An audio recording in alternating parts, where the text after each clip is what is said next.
welcome back to the Citizen channel. You're all staying safe and well, and our back in time feature, our History Boys back in time feature. I'm going to take you back to the 21st of September 1991 and the Barclays League Division 1, and this was what we call now match day 10 of 42. Yes, 22 teams in the top division then, and we had a little trip to West Ham, or Upton Park as I know it, and of course what Mr. Paul Hinds calls it as well. We'll have more from him later on, the late great Paul Hinds, of course.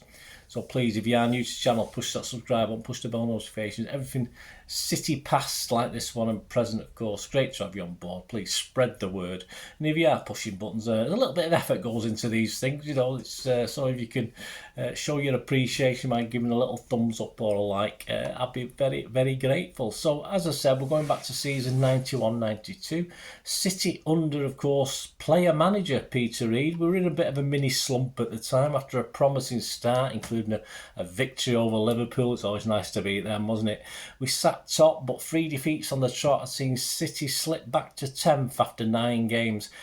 We'd been defeated at Ellen Road. Well, obviously they were not a bad team at the time, against Leeds, and then we'd had 2 1-0 home defeats, yes, against Sheffield Wednesday and Everton, and it was a tricky trip to East London, and Upton Park was next up for us as we attempted to halt that slide.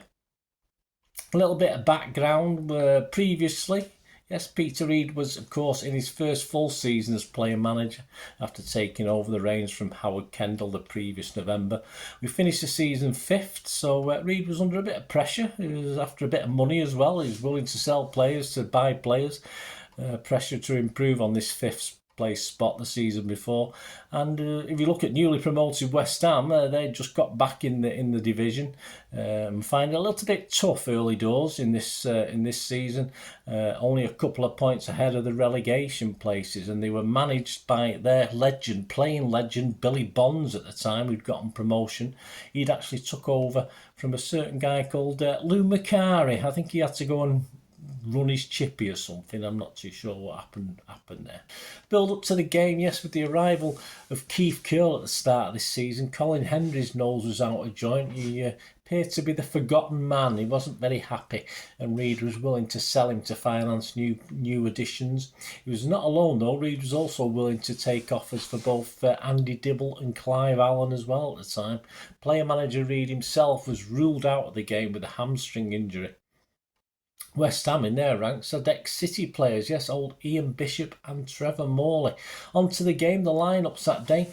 West Ham, as well as Morley and Bishop, they had McCloskey, Brown, Breaker, Foster, Potts, Thomas, Paris, Slater, Small, and Morley, as we mentioned, was replaced by Rossignol. He was on the subs bench, Rossignol.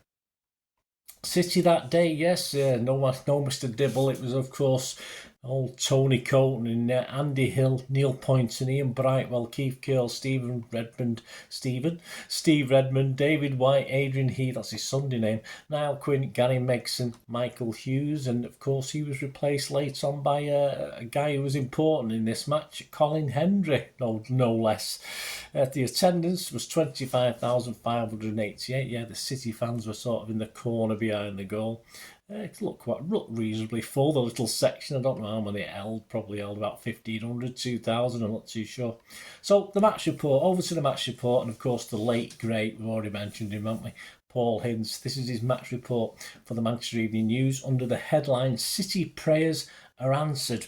It won't be remembered as Manchester City's most fluent performance of the season, but it might be the most important. After 3 successive defeats, the result was precisely what the doctor ordered for the ailing Blues. Peter Reid asked his players to show what they were made of, and noisy partisan Upton Park as vultures gathered in the wake of that slump. And the response was everything the Blues player boss could have wished for. With the main roadmen controlling the game with a clinical efficiency which left goalkeeper Tony Coton with just 1 serious shot to field in the entire 90 minutes. No one answered Reid's rallying cry more completely than Ian Brightwell, who clearly revelled in the extra midfield responsibility thrust on by the absence of his injured manager. The multi-talented Brightwell, a must for England, Before much longer, has got the genes of two former international track stars in his blood, and the youngster used that gift brilliantly in a magnificent lung-busting performance. But Brightwell wasn't the only City player who seemed grimly determined to ensure that keeper Creighton enjoyed his most peaceful Saturday afternoon of the season. The Blues' entire back four threw up a protective shield in front of him. Skipper Keith Curle gave a towering display at the heart of a defence in which Neil Poynton had far away his most effective game of the season, both in defence and attack. And how pleasing it was to watch Adrian Heath silence his detractors on the terraces with the smashing 90-minute showing. With the midfield and back four departments so dominant, there never seemed the slightest danger of the Blues leaving Upton Park empty-handed. But from his seat in the dugout, Reid obviously decided there was no point settling for a half a loaf when a full one was there for the taking. With that in mind, he called off his promising young winger Michael Hughes with 20 minutes to go and sent on substitute Colin Hendry, not as an extra defender but as a striking partner for Niall Quinn, who had once again willingly ploughed a lone furrow up front. Hendry could have scored with his first touch of the ball when he headed Andy Hill's superb right wing cross wide of the upright from 6 yards out. Within 5 minutes of Henry's appearance, the Blues were ahead after Quinn's shot was palmed out from under the bar by Colin Foster to earn the Hammers centre-half an automatic but harsh red card. After recent misses from the spot by Reid and Hughes, the responsibility for the penalty fell to Steve Redmond, who is quite capable of bursting the net from 12 yards out. Instead, he fell over as he made the contact, and when keeper Ludek McCloskey took off in the opposite direction, the ball trickled slowly over the line. Fluky or not, it looked certain to be the goal which earned the Blues all 3 points until the one thing happened which nobody at Upton Park expected. West Ham scored. 1-for-1, and the only time in the match City's marking looked suspect when fullback Kenny Brown joined in a rare Hammers attack to swing his foot at cross from the left and firing a shot which somehow squeezed past the unsighted Creighton. West Ham must have felt they got out of jail, but fans' favourite Hendry slammed the bars shut again in the dying seconds when he latched on to Creighton's massive clearance to score the winner. I think some brief highlights on YouTube of that game as well. The player ratings, according to Mr. Paul Hintz, Creighton got 7, Hill 7, Curl 8, Redmond 7, Poynton 8, man of the match Ian Brightwell with a 9, Heath 8, Megson 7, White 7, Quinn 7, and Hughes 7, and substitute Henry, who got the goal, only 7. Bit mean, Paul. What did Peter Reid have to say, obviously, in the summing up for the Manchester Evening News? He said, it was a test of character for the lads after losing 3 games on the trot, and they passed it with flying colours.